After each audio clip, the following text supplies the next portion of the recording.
ओम नमश्चंडिकाय। देवताओं के तेज से देवी का प्रादुर्भाव और महिषासुर की सेना का वध दुर्गा सप्तशती के दूसरे अध्याय में मिलता है। इस अध्याय में हम यह जानेंगे कि महिषासुर की सेना का वध कैसे हुआ और देवी का प्रादुर्भाव कैसे हुआ। ऋषि कहते हैं कि पूर्व काल में देवताओं और असुरों में पूरे 100 वर्ष तक युद्ध हुआ। उसमें असुरों का स्वामी महिषासुर था और देवताओं के नायक इंद्र थे। उस युद्ध में देवताओं की सेना महाबली असुरों से परास्त हो गई। संपूर्ण देवताओं को जीतकर महिषासुर इंद्र बन बैठा। तब पराजित देवता प्रजापति ब्रह्मा जी को आगे करके उस स्थान पर गए जहां भगवान शंकर और विष्णु विराजमान थे। देवताओं ने महिषासुर के पराक्रम तथा अपनी पराजय का यथावत वृत्तांत उन दोनों देवों को विस्तार से कह सुनाया। वे बोले, भगवान महिषासुर सूर्य, इंद्र, अग्नि, वायु, चंद्रमा, यम, वरुण तथा अन्य देवताओं के भी अधिकार छीन करके स्वयं ही अधिष्ठाता बन बैठा है। उस दुरात्मा महिष ने समस्त देवताओं को स्वर्ग से निकाल दिया है। अब वे मनुष्यों की भांति पृथ्वी पर विचरण करते हैं। दैत्यों की यह सारी करतूत हमने आप लोगों से कह सुनाई। अब हम आपकी शरण में आए हैं, उसके वध का कोई उपाय सोचिए। इस प्रकार देवताओं के वचन सुन करके भगवान विष्णु और शिव ने दैत्यों पर बड़ा क्रोध किया। उनकी भौहें तन गईं और मुंह टेढ़ा हो गया। तब अत्यंत क्रोध में भरे हुए चक्रपाणि भगवान श्री विष्णु के मुख से एक महान तेज प्रकट हुआ। इसी प्रकार ब्रह्मा, शंकर तथा इंद्र आदि अनन्य देवताओं के शरीर से भी बड़ा भारी तेज निकला। वह सब मिलकर एक हो गया। महान तेज का वह पुंज ज्वाजल्यमान पर्वत सा जान पड़ा। देवताओं ने देखा वहां उसकी ज्वालाएं संपूर्ण दिशाओं में व्याप्त हो रही हैं। संपूर्ण देवताओं के शरीर से प्रकट हुए उस तेज की कहीं तुलना नहीं थी। एकत्रित होने पर वह एक नारी के रूप में परिवर्तित हो गया और अपने प्रकाश से तीनों लोकों में व्याप्त जान पड़ा। भगवान शंकर का जो तेज था उससे उस देवी का मुख प्रकट हुआ।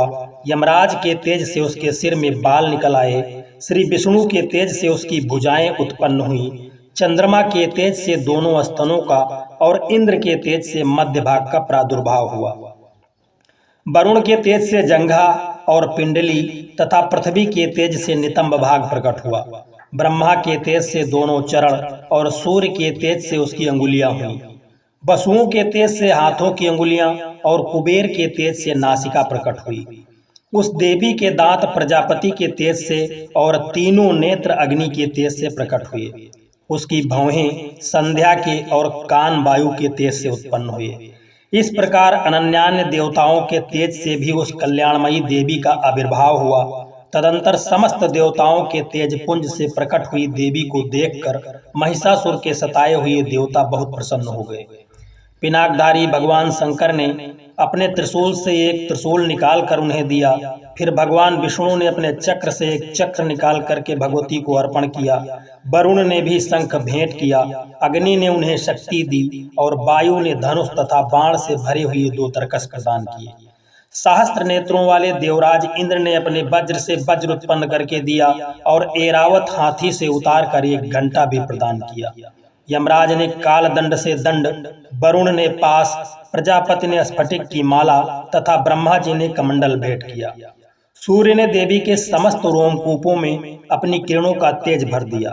काल ने उन्हें चमकती हुई ढाल और तलवार दी। क्षीर समुद्र ने उज्ज्वल हार तथा कभी जीर्ण न होने वाले 2 दिव्य वस्त्र भेंट किए। साथ ही उन्होंने दिव्य चूड़ामणि, 2 कुंडल, कड़े, उज्ज्वल अर्धचंद्र, सब बाहुओं के लिए केयूर, दोनों चरणों के लिए निर्मल नुपुर, गले की सुंदर हंसली और सब अंगुलियों में पहनने के लिए रत्नों से बनी हुई अंगूठियां भी दी। विश्वकर्मा ने उन्हें अत्यंत निर्मल फरसा भेंट किया। साथ ही अनेक प्रकार के अस्त्र और अभेद्य कवच दिए।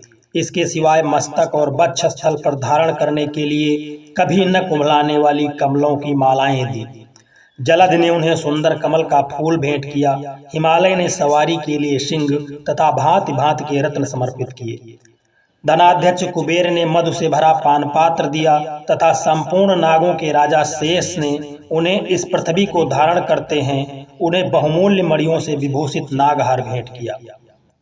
इसी प्रकार अन्य देवताओं ने भी आभूषण और अस्त्र शस्त्र देकर देवी का सम्मान किया।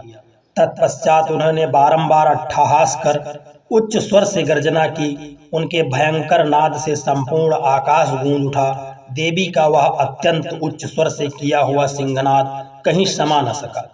आकाश उसके सामने लघु प्रतीत होने लगा। उसमें बड़े जोर की प्रतिध्वनि हुई जिससे संपूर्ण विश्व में हलचल मच गई और समुद्र कांप उठे, पृथ्वी डोलने लगी और समस्त पर्वत हिलने लगे। उस समय देवताओं ने अत्यंत प्रसन्नता के साथ सिंहवाहिनी भवानी से कहा, देवी तुम्हारी जय हो। साथ ही महर्षियों ने भक्ति भाव से विनम्र होकर उनका स्तवन किया। संपूर्ण त्रिलोकी को क्षोभग्रस्त देख दैत्यगण अपनी समस्त सेना को कवच आदि से सुसज्जित कर हाथ में हथियार लेकर सहसा उठकर खड़े हो गए। उस समय महिषासुर ने बड़े क्रोध में आकर यह क्या हो रहा है। फिर वह संपूर्ण असुरों से घिरकर उस सिंहनाद की ओर लक्ष्य करके दौड़ा और आगे पहुंचकर उसने देवी को देखा जो अपनी प्रभा से तीनों लोकों को प्रकाशित कर रही थी। उनके चरणों के भार से पृथ्वी दबी जा रही थी। माथे के मुकुट से आकाश में रेखा सी खींच रही थी तथा वह अपने धनुष की टंकार से सातों पातालों को क्षुब्ध किए देती थी। देवी का ऐसा रूप देख करके महिषासुर घबरा गया। देवी अपनी भुजाओं से संपूर्ण दिशाओं को आच्छादित करके खड़ी थी। तदंतर उनके साथ दैत्यों का युद्ध छिड़ गया। नाना प्रकार के अस्त्र शस्त्रों से प्रहार से संपूर्ण दिशाएं उद्भासित होने लगी। चिछुर नामक महान असुर महिषासुर का सेना नायक था। वह देवी के साथ युद्ध करने लगा। अन्य दैत्यों की चतुरंगिणी सेना साथ लेकर चामर भी लड़ने लगा। 60,000 रथियों के साथ आकर उदग्न नामक महादैत्य ने लोहा लिया। 1 करोड़ रथियों के साथ लेकर महाहनु नामक दैत्य युद्ध करने लगा जिसकी रोएं तलवार के समान तीखे थे। वह असिलोमा नाम का महादैत्य 5 करोड़ रथी सैनिक सहित युद्ध में आ डटा। 60 लाख रथियों से घिरा हुआ बास्कल नामक दैत्य भी उस युद्धभूमि में लड़ने लगा। परिवारित नामक राक्षस हाथी पर सवार और घोड़सवारों के अनेक दलों तथा 1 करोड़ रथियों की सेना लेकर युद्ध करने लगा। बिडाल नामक दैत्य 5 अरब रथियों से घिरकर लोहा लेने लगा। इसके अतिरिक्त और भी हजारों महादैत्य रथ, हाथी और घोड़ों की सेना के साथ लेकर वहां देवी के साथ युद्ध करने लगे। स्वयं महिषासुर उस रणभूमि में कोटि कोटि सहस्त्र रथ, हाथी और घोड़ों की सेना से घिरा हुआ खड़ा था। वह दैत्य देवी के साथ तोमर, भिंदीपाल, शक्ति, मूसल, खड्ग, परशु और पट्टिस आदि अस्त्र शस्त्रों का प्रहार करते हुए युद्ध कर रहे थे। कुछ दैत्यों ने उन पर शक्ति का प्रहार किया, कुछ लोगों ने पास फेंके तथा कुछ दूसरे दैत्यों ने खड्ग प्रहार करके देवी को मार डालने का उद्योग किया। देवी ने भी क्रोध में भरकर खेल ही खेल में उनके सभी अस्त्र शस्त्रों की वर्षा करके दैत्यों के वह समस्त अस्त्र शस्त्र काट दिए। उनके मुख पर परिश्रम या थकावट का रंच मात्र का भी चिन्ह नहीं था। देवता और ऋषि उनकी स्तुति कर रहे थे। वह भगवती परमेश्वरी दैत्यों के शरीरों पर अस्त्र शस्त्रों की वर्षा करती रही। देवी का वाहन सिंह भी क्रोध में भरकर गर्दन के बालों को हिलाता हुआ असुरों की सेना में इस प्रकार विचरने लगा मानो वनों में दवानल फैल रहा हो। रणभूमि में युद्ध दैत्यों के साथ युद्ध करती हुई अंबिका देवी ने जितने निश्वास छोड़े वे सभी तत्काल सैकड़ों हजारों गणों के रूप में प्रकट हो गए और परशु, भिंदपाल, खड्ग तथा पट्टिस आदि अस्त्रों द्वारा असुरों का सामना करने लगे। देवी की शक्ति से बढ़े हुए वे गण असुरों का नाश करते हुए नगाड़ा और शंख आदि बजाने लगे। उस संग्राम महोत्सव में कितने ही गण मृदंग बजा रहे थे। तदंतर देवी ने त्रिशूल से, गदा से, शक्ति की वर्षा से और खड्ग आदि सैकड़ों महादैत्यों का संहार कर डाला। कितनों को घंटे के भयंकर नाद से मूर्छित कर दिया। बहुतेरे दैत्यों को पास में बांधकर धरती पर घसीट दिया। कितने ही दैत्य उनकी तीखी तलवार की मार से मारे गए। कितने ही गदा की चोट से घायल हो गए। कितने ही मूसल की मार से आहत होकर गिर पड़े। कुछ दैत्य शूल से छाती फट जाने के कारण पृथ्वी पर गिर गए। उस रण संग्राम में बाण समूहों की वृष्टि से कितने ही असुरों की कमर टूट गई। बाज की तरह झपटने वाले देव पीड़क दैत्यगण अपने प्राणों से हाथ धोने लगे। किन्हीं की बाहें छिन्न हो गईं, कितनों की गर्दनें कट गईं, कितने ही दैत्यों के मस्तक कट गए। कुछ लोगों के शरीर के मध्य भाग भी विदीर्ण हो गए। कितने ही महादैत्य की जांघें कट जाने से वे पृथ्वी पर गिर पड़े। कितने ही देवी ने एक बांह, एक पैर और एक नेत्र करके उनके शरीर को 2 टुकड़ों में चीर दिया। कितने ही दैत्य मस्तक कट जाने पर गिरकर फिर उठ जाते और केवल धड़ के रूप में ही अच्छे अच्छे हथियार हाथ में लेकर के देवी के साथ युद्ध करने लगते। दूसरे कम्बंध युद्ध के बाजों की लय पर नाचते थे। कितने ही बिना सिर धड़ के हाथों में खड़ग, शक्ति और रिस लिए दौड़ते थे तथा दूसरे महादैत्य ठहरो ठहरो या कहते हुए देवी को युद्ध के लिए ललकारते थे। जहां वह घोर संग्राम हुआ था वहां की धरती देवी के गिराए हुई रथ, हाथी, घोड़े और असुरों की लाशों से पट गई थी। वहां चलना फिरना असंभव हो रहा था। दैत्यों की सेना, हाथी, घोड़े, असुरों के शरीरों से इतनी अधिक मात्रा में रक्तपात हुआ कि थोड़ी ही देर में वहां बड़ी बड़ी खून की नदियां बहने लगी। जगदम्बा ने असुरों की विशाल सेना को क्षण भर में नष्ट कर दिया। ठीक उसी प्रकार जैसे तृण और काठ के भारी ढेर को आग के कुछ क्षणों में भस्म कर देती है, और वह सिंह भी गर्दन के बालों को हिला हिलाकर जोर जोर से गर्जना करता हुआ दैत्यों के शरीर से मानो उनके प्राण चुन लेता था। वहां देवी के गणों ने भी उन महादैत्यों के साथ ऐसा युद्ध किया जिससे आकाश में खड़े हुए देवतागण उन पर बहुत संतुष्ट हुए और फूल बरसाने लगे। दूसरा अध्याय समाप्त। तीसरा अध्याय सेनापतियों सहित महिषासुर का वध। जगदम्बा के श्री अंगों की कांति उदय काल के सहस्त्र सूर्यों के समान है। ऋषि कहते हैं, दैत्यों की सेना को इस प्रकार तहस नहस होते देख महादैत्य सेनापति चिछुर क्रोध में भरकर अंबिका देवी से युद्ध करने के लिए आगे बढ़ा। वह असुर रणभूमि में देवी के ऊपर इस प्रकार बाणों की वर्षा करने लगा जैसे बादल मेरुगिरी के शिखर पर पानी की धार बरसा रहा हो। तब देवी ने अपने बाणों से उसके बाण समूह को अनायास ही काट कर उसके घोड़े और सारथियों को मार डाला। साथ ही उसके धनुष तथा अत्यंत ऊंची ध्वजा को भी तत्काल काट गिराया। धनुष कट जाने पर उसके अंगों को अपने बाणों से बीध डाला। धनुष, रथ, घोड़े और सारथी के नष्ट हो जाने पर वह असुर ढाल और तलवार लेकर देवी की ओर दौड़ा। उसने तीखी धार वाली तलवार से सिंह के मस्तक पर चोट करके देवी की बाईं भुजा में बड़े वेग से प्रहार किया। राजन, देवी की बाह पर पहुंचते ही वह तलवार टूट गई। फिर तो क्रोध से लाल आंख करके उस राक्षस ने शूल हाथ में लिया और उसे उस महादैत्य ने भगवती भद्रकाली के ऊपर चलाया। वह शूल आकाश से गिरते हुए सूर्यमंडल की भांति अपने तेज से प्रज्वलित हो उठा। उस शूल को अपनी ओर आते देख देवी ने शूल का प्रहार किया। उससे राक्षस के शूल के सैकड़ों टुकड़े हो गए। साथ ही महादैत्य चिछुर का भी धज्जियां उड़ गईं।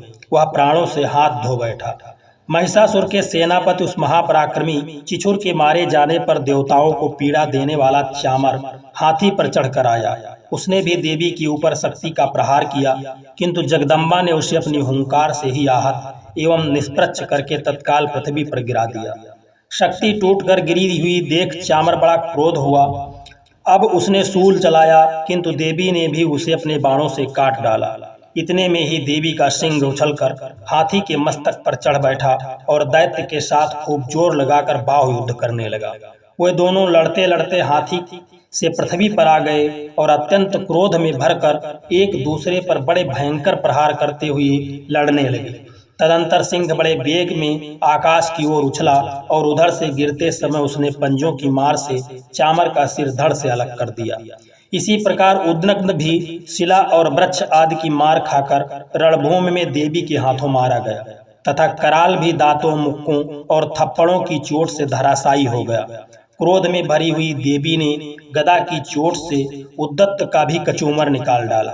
भिंदीपाल से वास्कल तथा बाणों से ताम्र और अंधक को मौत के घाट उतार दिया। 3 नेत्रों वाली परमेश्वरी ने त्रिशूल से उग्रास्य उग्रवीर तथा महाहनु नामक दैत्य को मार डाला। तलवार की चोट से बिडाल के मस्तक को धड़ से काट गिराया।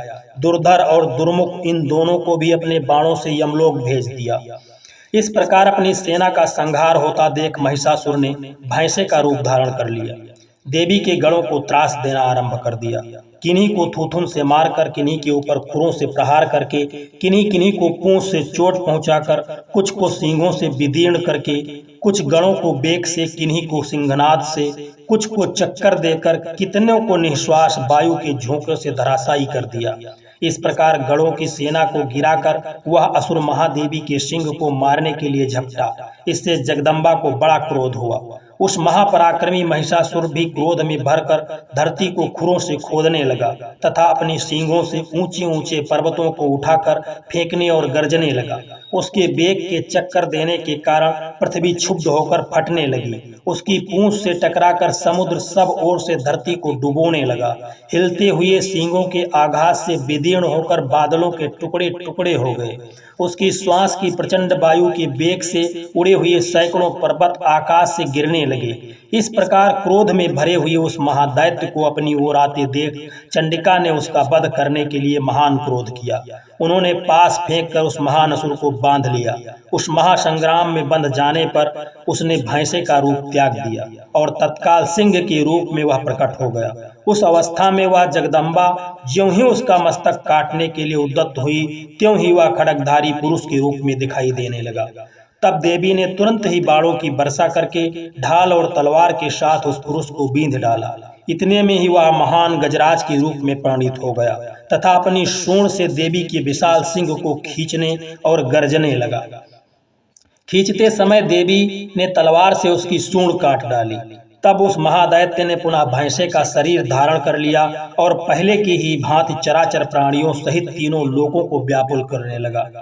तब क्रोध में भरी हुई जगत माता चंडिका बारंबार उत्तम मधु का पान करने और लाल आंखें करके हंसने लगी। उधर वह बल और पराक्रम के मद से उन्मत्त हुआ राक्षस गर्जने लगा और अपने सींगों से चंडी के ऊपर पर्वतों को फेंकने लगा।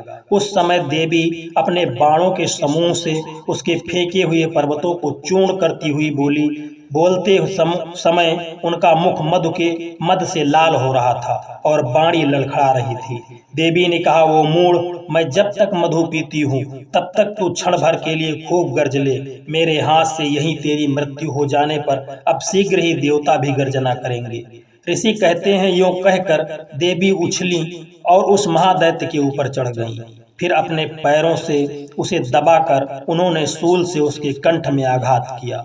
उनके पैर से दबा होने पर भी महिषासुर अपने मुख से दूसरे रूप में बाहर होने लगा। अभी आधे शरीर से ही वह बाहर निकलने पाया था कि देवी ने अपने प्रभाव से उसे रोक दिया। आधा निकला होने पर भी वह महादैत्य देवी से युद्ध करने लगा। तब देवी ने बहुत बड़ी तलवार से उसका मस्तक काट गिराया। फिर तो हाहाकार करती हुई दैत्यों की सारी सेना भाग गई तथा संपूर्ण देवता अत्यंत प्रसन्न हो गए।